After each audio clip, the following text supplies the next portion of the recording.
৯৯ চনত প্ৰাণীবিদ্যা বিভাগৰ এজন প্ৰবক্তা হিচাপে হাটশিঙি কলেজত জইন কৰিছিলোঁ আৰু আজি 2024 চনৰ 29 ফেব্ৰুৱাৰীত মোৰ কৰ্মময় জীৱনৰ সমাপ্তি ঘটে আৰু সেই উদ্দেশ্যে আজি হাটশিঙি কলেজৰ অধ্যক্ষ লগতে মোৰ আগৰ প্ৰাক্তন সহকৰ্মীসকলে আজি মোৰ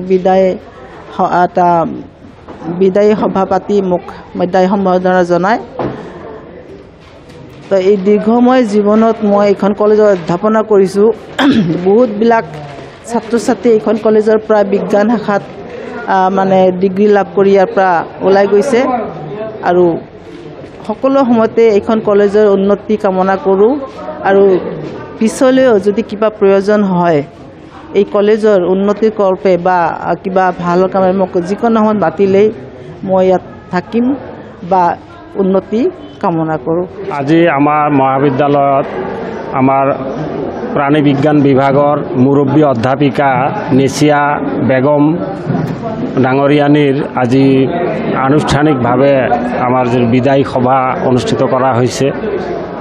যোৱা 1999 চনত হাটশিঙি মহাবিদ্যালয়ত যেতিয়া বিজ্ঞান শাখা স্থাপন কৰা হয় তেতিয়াৰ জন্মলগ্নৰে পৰা আমাৰ এইগৰাকী সহকাৰী অধ্যাপিকাই হাটশিঙি মহাবিদ্যালয়ত নিয়োজিত হৈছিলে আৰু তেতিয়াৰ পৰা নিৰলসভাৱে হাটশিঙিৰ দৰে এখন অনুন্নত অঞ্চলত বিজ্ঞান শিক্ষাৰ প্ৰসাৰৰ বাবে তেখেতে নিস্বাৰ্থভাৱে সেৱা আগবঢ়াই আহিছে আৰু আমাৰ বিজ্ঞান শাখা 99 চনত যদিও স্থাপিত হৈছিল 2021 চনতহে এইখন মহাবিদ্যালয় বিজ্ঞান শাখাৰ প্ৰভিন্সিয়েলাইজ কৰা হয় আৰু আমাৰ এই অধ্যাপিকাগৰাকী টিউটৰ সহকাৰী অধ্যাপিকা হিচাপে নিযুক্তি লাভ কৰে আৰু আজি যোৱা ফেব্ৰুৱাৰী মাহৰ 29 তাৰিখত তেখেতৰ কৰ্মময় জীৱনৰ শেষ দিন আছিলে 29 ফেব্ৰুৱাৰী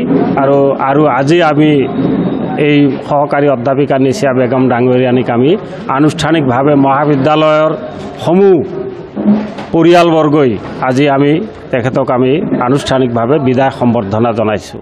মহাবিদ্যালয়ৰ তৰফৰ পৰা দিয়া মানপত্ৰখন মই পাঠ কৰি শুনাইছোঁ। হাটশিঙি মহাবিদ্যালয় হাটশিঙি মানপত্ৰ প্ৰতি মাননীয়া নেচিয়া বেগম সহকাৰী অধ্যাপিকা প্ৰাণী বিজ্ঞান বিভাগ হাটশিঙি মহাবিদ্যালয়, আপোনাৰ অক্লান্ত পৰিশ্ৰম আৰু মহান ত্যাগৰ বাবে হাটশিঙিৰ দৰে এখন পিছপৰা অঞ্চলত বিজ্ঞান শিক্ষাৰে পথ প্ৰশস্ত কৰি দুখীয়া ছাত্ৰ ছাত্ৰীসকলক বিজ্ঞান শিক্ষাৰ পোহৰেৰে আলোকিত কৰিলে।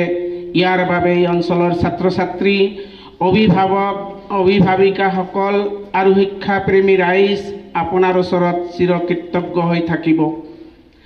আপোনাৰ ধ্যান গম্ভীৰ সৌম্য শান্ত আৰু সৰ্বাংগ সুন্দৰ ব্যক্তিত্ব আৰু অশেষ কৰ্মদক্ষতাত আমি অতিকৈ মুগ্ধ। আপুনি সমাজৰ সুযোগ্য নাৰী, এক সংবেদনশীল জ্ঞানৱান প্ৰজ্ঞাশীল এগৰাকী দৰদী নাৰী। আপোনাৰ সুদীৰ্ঘ কৰ্মময় জীৱনৰ পৰিসীমাত আমাৰ মহাবিদ্যালয় পৰিয়াল সদায় চিৰকৃতজ্ঞ হৈ থাকিব। আপোনাৰ নিৰহংকাৰী অনাড়ম্বৰ শুভ্ৰ সমুজ্জ্বল জীৱন, আপোনাৰ কৰ্ম মহান ত্যাগভাৱ বৰ্তমান নীতিভ্ৰষ্ট সমাজত সঁচাকৈয়ে দুৰ্লভ। আপোনাৰ অনাবিল চৰিত্ৰৰ অমূল্য চাৰিত্ৰিক আভাস সহকৰ্মীসকলৰ মাজত সুন্দৰভাৱে স্থাপন কৰিব পাৰিছে, তাৰ বাবে আপোনাক শতকোটি ধন্যবাদ জ্ঞাপন কৰিছোঁ। আপোনাৰ ভৱিষ্যত কৰ্মময় জীৱন সমাজৰ বিভিন্ন উন্নয়নমূলক কৰ্ম আৰু জনহিতকৰ কামত প্ৰসাৰিত হওক, তাকেই কামনা কৰিছোঁ। আপোনাৰ পৰৱৰ্তী জীৱন পৰিধি নিয়োজিত হওক সমাজৰ কল্যাণৰ বাবে। আপোনাৰ কৰ্মময় জীৱন এগৰাকী সুগৃহিণীৰ লগতে আদৰ্শ মাতৃ আদৰ্শ শিক্ষয়িত্ৰী হিচাপে নিজকে প্ৰতিষ্ঠা কৰি সমগ্ৰ নাৰী সমাজক গৌৰৱান্বিত কৰিবলৈ সক্ষম হৈছে। ভৱিষ্যত জীৱনত আপোনাৰ কৰ্মৰাজি আৰু অধিক প্ৰসাৰিত হওক আৰু পিছপৰা দুৰ্বল নাৰী সমাজৰ বাবে আদৰ্শৰ প্ৰতীক হৈ ৰ'ব। দিনাংক শ্ৰদ্ধাৰে হাটশিঙিমাৰী মহাবিদ্যালয়ৰ অধ্যক্ষ, অধ্যাপক, অধ্যাপিকা আৰু কৰ্মচাৰীবৃন্দ, দিনাংক 7/3/2024 ইং স্থান হাটশিঙিমাৰী মহাবিদ্যালয়, হাটশিঙিমাৰী। ধন্যবাদ। যিহেতু এজনী মাতৃ, এজনী পত্নী, এজনী বোৱাৰী হিচাপে এখন জাগাৰ পৰা আহিব লগা হয় ঘৰখন এৰি, তেতিয়া কিমান অসুবিধাৰ সৃষ্টি হয় সেইজন ভুক্তভোগীয়েহে জানে। আৰু লগতে ইয়াত যিহেতু মোৰ কৰ্মস্থল, ইয়াতো মই সময় দিব লাগে, তাৰ কাৰণেও মই যথেষ্ট অসুবিধাৰ সন্মুখীন হৈছিলোঁ। আৰু ইয়াত যিহেতু মোৰ কুকুৰমাৰা অঞ্চল, মোৰ দেউতাৰ পৈতৃক ঘৰ আছিলে, তাৰ পৰা অহা যোৱা কৰাৰ কাৰণেও মই বহুত অসুবিধা পাইছিলোঁ। কাৰণ সেই সময়ত মাত্ৰ এখন আধা ঘণ্টাৰ মূৰে মূৰেহে বাছ আহিছিলে, যিখনত যদি মই আহিব নোৱাৰোঁ আৰু সেইখনত যদি কেতিয়াও আহিব নোৱাৰোঁ, পিছত আৰু আধা ঘণ্টা সময় ৰ'ব লাগে। আৰু সেইখন বাছত আহিব লগা হ'লে একদম পাণ যেনেকৈ জপা দি জাপি জাপি লৈ আহে, ঠিক তেনেকৈ মই আহিব লগা হৈছিল।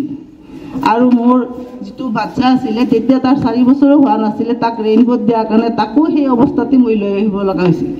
গতিকে সেইখিনি সময়ত জীৱনৰ যিখিনি সোণালী সময়, সেইখিনি সময় ইমান কষ্ট দুৰ্ভোগৰ মাজত মই পাৰ কৰিছিলোঁ।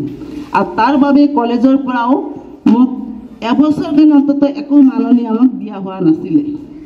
কিন্তু সেই তেনেকুৱা অৱস্থাত যদি পঢ়ি বা ভাবি পেলাই মই আঁতৰি গ'লোহেঁতেন, তেতিয়াহ'লে হয়তো আজি যিটো বিজ্ঞান শাখা ইয়াত স্থাপন হৈছে, লগতে মোৰ আৰু সহকৰ্মী আছে মেথমেটিক্স ডিপাৰ্টমেণ্টত, মহম্মদ মহিদ আহমেদ, তেওঁ যদি নাথাকিলহেঁতেন তেতিয়াহ'লে হয়তো বিজ্ঞান বিভাগ বুলি আজি একো নাথাকিলহেঁতেন।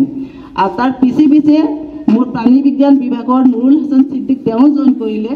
আৰু এই তিনিজনেই আমি ক'ব গ'লে বিজ্ঞান শাখাৰ এটা খুঁটি হিচাপে থাকি গৈছিলোঁ, যাৰ কাৰণে বহুত আমাৰ অভাৱ, অভিযোগ, অসুবিধাৰ মাজেৰে আহি আহি আজি এইটো অৱস্থা পালোঁ। কিন্তু তাৰ কাৰণে আমি বহুত কষ্ট কৰিব লগা হৈছে। যিয়ে নহওক, আমাৰ কষ্টৰ ফলত আমাৰ এই অঞ্চলৰ পৰা বহুতো বিজ্ঞান বিভাগত ছাত্ৰ ছাত্ৰী ডিগ্ৰী লৈ পেলাই আজি অসমৰ বিভিন্ন জেগাত হয়তো কৰ্মক্ষেত্ৰত আছে, বিভিন্ন কাম কাজত আছে। যিটোৱে নহওক, আমি মাক বাপেকবিলাকৰ পিছতে শিক্ষকীৰ অৱস্থা। কাৰণ মাক বাপেকে জন্ম দিয়ে, ল'ৰা ছোৱালী ডাঙৰ কৰে, পঢ়া শুনা কৰায়, আৰু তাৰ পিছতে শিক্ষকসকলে তেওঁলোকক পঢ়া শুনা শিকায়।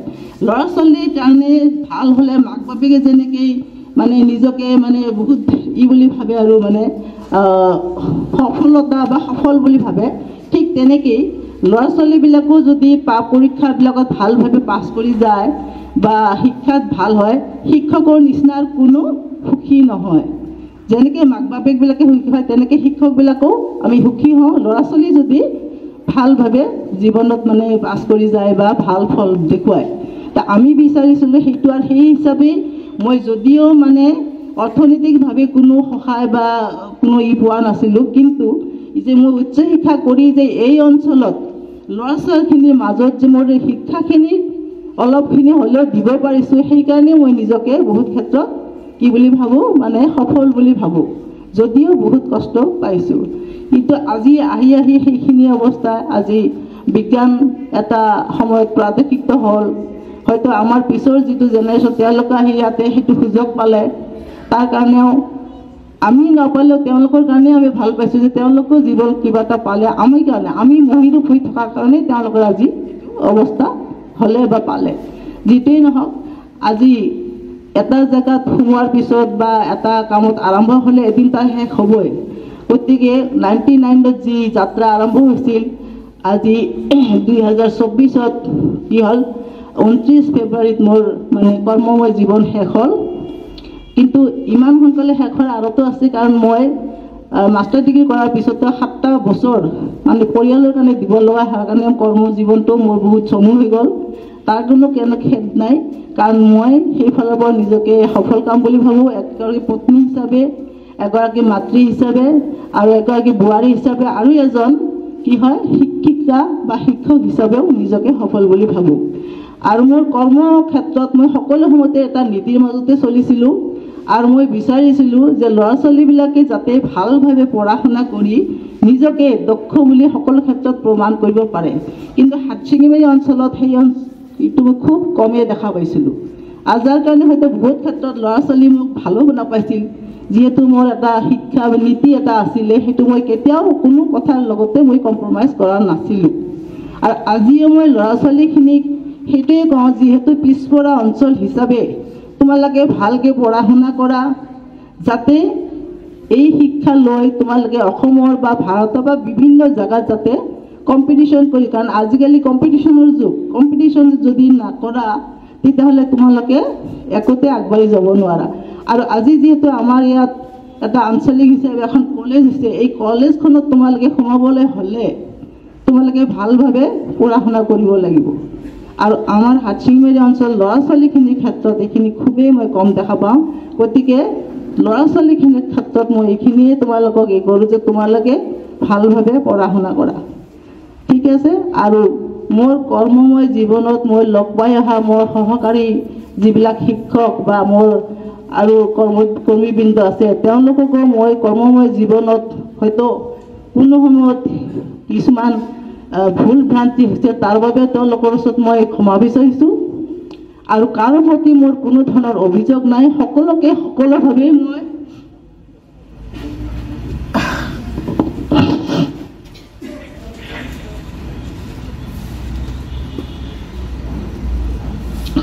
সহায় কৰিব চেষ্টা কৰিছোঁ। গতিকে মই আৰু বেছি ক'ব নোৱাৰিম, মই ইমানতে শেষ কৰিছোঁ।